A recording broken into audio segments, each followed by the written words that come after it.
शास्त्रों के आधार पर बताएंगे। बिना शास्त्र एक बात भी नहीं कहूंगा मैं, बिना शास्त्र के नहीं चलती ऐसी।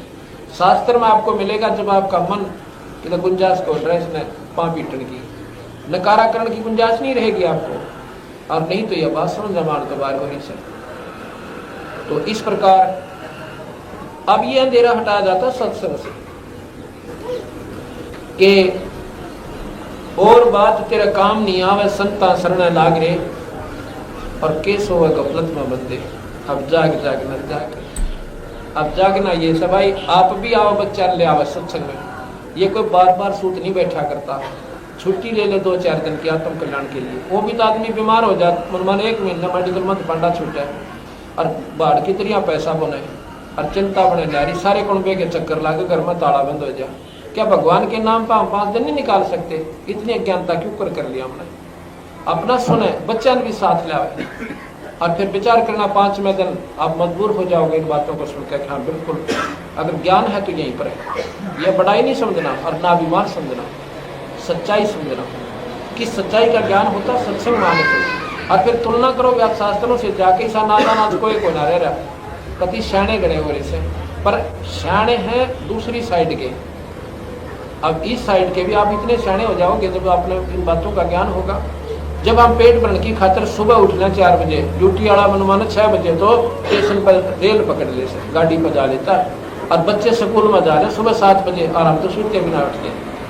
क्यों जाते हैं? क्योंकि उस मार्ग का क्षणे हम, अर्थात हमें इसकी पूरी जानकारी होगी। और इसकी जानकारी होगी जब नो ना सोचा, छुट्टी कोई ना मिली, जब वह दरखास्त देगा, अप्लीकेशन देगा, नो कहेगा जी तुम्हारी होते छोड़िए, मैं तो आंदा नहीं 5 दिन, मेरा बनिए आजा मन ऐसे सत्संग सवाल। और फिर वो विश्वास परमात्मा आपको दिलाएगा, आपको छुट्टी भी मिलेगी। और घर में भी 100 काम एडजस्ट करके आदमी अपना टाइम काट जाएगा। और ये कोई भगवान की बंदी छोड़ के असीम कृपा है। इस क्षेत्र में कोई पुण्यात्मा जी बैठी भगवान की, उस ईश्वर सत्पुरुष की, उसको काटने की खातिर सारा ढूंढ और ना मेरा एक भगवान आदमी अच्छे काम करावे और 20 का असर हो। एक गांव में सांग करावे, 20 बालक बिगड़े हैं, उसने तो सत्यानाश करवा दिया गांव का। एक बार हमने देखा गांव में सांग आया करते पहला, और अब जैसे हम अब सिनेमा में देख लो, बालक सिनेमा देखे तड़के उसका निकल डिशुक ये डिशु सीखने की बात थी। ये शिक्षा पिक्चर दे हैं और लुट्टा खसेटी उसमें सीखा, सारे गंदे उसमें सारे विवरण आने लगे। तो ये हमने क्यों कैच करवा दिए?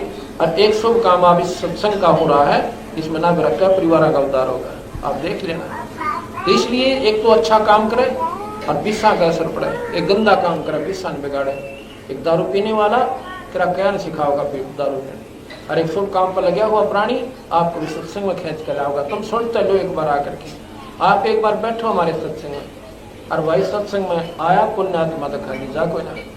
जैसे आग पर हाथ से जान कर और चढ़ जाने में उसने आग ने अपना स्वभाव प्रयोग करना ही करना। इसी प्रकार सत्संग आत्म कल्याण का 1 नंबर का मार्ग है। इसमें एक बार जीव आया ना और बेड़ा पार हो ना, इसने अपना काम अवश्य करना है। इसलिए कहते हैं कि उम्दा चोला बना अनमोला, ये लगन दाग पे दाग रे, या 2 दिन की गुजरान जगत में क्यों जड़े बरणी है। ये 2 दिन का जीवन आज शरीर छूटा, कल की तजावा नदे बना चाहिए। इससे पहले कुछ कर लिया। इसलिए महाराज कहते हैं समझा है तो सिर धर पाओ और फिर नहीं रे सादा।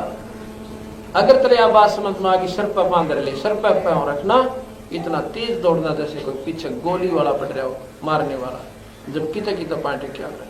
तो जय तना बेरा पट गया, मनुष्य फिर नहीं मिलेगा। इसमें डट कर भक्ति कर ले, नाम ले, बुराई छोड़ दे, और लूट खसोट लड़ाई झगड़ाई तो पशुओं के काम होते। आप उसमें खेता टाणी रखनी, सास बहु गिला टांगड़ जा रहे सांस तड़के तय ना आप शांति ना अगली रहने दे। तो सत्संग के अभाव से हो रहा सारा काम। जय सत्संग में आगे तक नो रोगी, क्यों लड़ाई करिए, अपना 2 घड़ी भजन करूंगी इतने, और सेवा का भाव बढ़ेगा।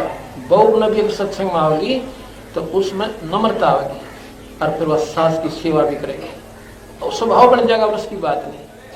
और ये भाव खेचा था नहीं रखा नो तरफ आपने कह दिया था टांगे घर की है, उन तड़के शांति, फिर वह वो लग जाए थोड़े दिन में उल्टी बोलन। तो ऐसे नहीं, अपना कैसे स्वभाव बना है। एक सास बहू थी, और भाई घर में उन्हीं तो गाँव में विशेष कर ज्यादा होती है, नादानी ला लो, अनपढ़ता ज्यादा ला लो। और एक स्वभाव है कि जवान का बूढ़े का कत्ते मेड़ नहीं खा, कत्ती भी नहीं खावा है। अब रह के देख लो, अब जब सास बने है वह इतने वो सारे पिछले अपने भूल लिया जवानी वाले समय को, और इतने वो समय भी 15-20 साल में काफी चेंज हो जाता है, वो व्यवहार बदल जाता है, उसमें के कर्म बदल जाते हैं। जैसे पहला चाकी तो पीसा करती बुढ़िया, अरे बटन दबाओ पीस लेती हैं भाई। अब तो चटनी भी मशीन तो बनने लगी, अब वो नौके बिगड़ गई है तो काम तक में रहा को नहीं। यानी ये नादान लड़ाई से ऐसी नहीं करनी चाहिए। समय अनुसार हर चीज चेंज होती है और अपने आप में सब्र करें। एक काफी झगड़ा सा आपस में तो तुम्हें में अमूमन हो जाती है, ना चाहती हुए भी हो जाती है कि मेल ही ऐसा हो गया, जवान का बालक का मेल बुढ़े का मेल मिले को नहीं। इस समय को ऋषियों ने बांट रखा था कि घर तक काट देन बुढ़िया ने ना सोचियो कि घर तक कटवाऊं नहीं, क्योंकि वो अपनी भक्ति करें। उनको वानप्रस्थ कहते थे। वानप्रस्थ क्या होता था, वो उनके बच्चे अपने बच्चों की झोपड़ी गाया करते, वो एक स्थान होता था, सारे वो डेरा आ गए, उनका रोटी टूके का पूरा प्रबंध वहां देकर आया करते। पिताजी आप बदल कर लो, यानी उनकी तो लड़ाई पांडा छूट गया, उनका कर्म बढ़ गया। तो ये नो हुआ करती थी, वहां सुख होता था। और बच्चों से अपने पिता से सलाह लेने जाते थे, पिताजी घर में ऐसा काम कर रहा हूँ, आप हमें कोई मार्गदर्शन करो। फिर वो बताता, बेटा देखो उस समय होता ऐसे ही करते थे, और बाकी तो अपने समाज को अब समय जो है ना, उनसे मिलकर पूछ ले, किसी 2 भाइयों को और पूछ ले इस काम को, ताकि आपको जानकारी। तो ऐसी सलाह मिलकर वो घर में सुख होता था, परेशानी घटती थी। अब बूढ़ा पियो दारू, बता भाई चुप कर पार पड़ेगी है। शराब तो वैसे जवान के लिए भी हानिकारक और बच्चे के लिए भी और बूढ़े के लिए, लेकिन उम्र अवस्था को देखकर बूढ़े ने तक कभी छूनी भी नहीं चाहिए। और बूढ़ा नौका में पेंशन लो के तेरे घर तो पीऊँ सो बताइए मरोड़ दिखा तरह बनाओ था। बेचारे इतने गिर चुके हमारे कि हम ऊपर ने उठना नहीं जानते, ऊपर ने उठाए सत्संग मान। तो एक दिन क्या हुआ, उस बुढ़िया ने नाम ले लिया, पड़ोस में सत्संग होता, और नाम लेकर वह सत्संग सुना। तो बुढ़िया के बात सुन लगी, भगवान देखिए तुम्हें खांगा लड़ाई हो जा रही, वो ना चाहती हुई। एक दिन उसकी बहू जो है छोरे की धार काट के लाई बाल्टी भर कर, और कटड़ू छोड़ दिया। वो कटड़ुआ जब छोड़ा तो छोड़ना भूल गई, मतलब नो थे इतना टांग गया हूँ और फिर कटड़ू नहीं छोड़ोगी। और वो कटड़ू इतना जोर जोर से तोड़ा न हो रहा, उन्हें सोची कि जेवड़ा तोड़ा अगर चोट खा ले, एक ध्यान तक नजर उसका नहीं, और नो कड़े में टांगन लगी गज में।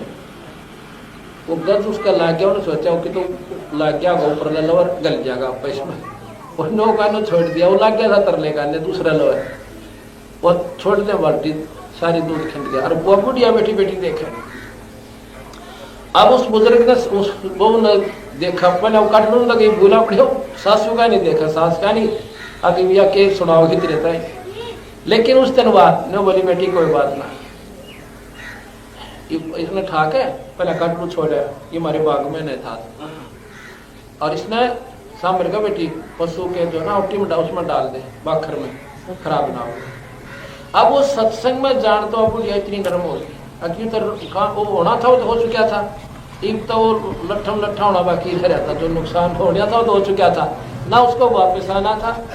बस वो कई दिन की कड़ा होनी थी, वह मिट गई। उस दिन उस बहू का इतना गजब असर हुआ, आकाश पे भाई नो सोचे तो के ते इसने खवाए, जो बुढ़िया कर के कित बैठाए आते हैं तुम्हें नहीं बोली आंधे बैठे छोरे ने बताओ वो गढ़ो मैंने एक ही 2 लावा तस्वीर बैठ जाता इसका।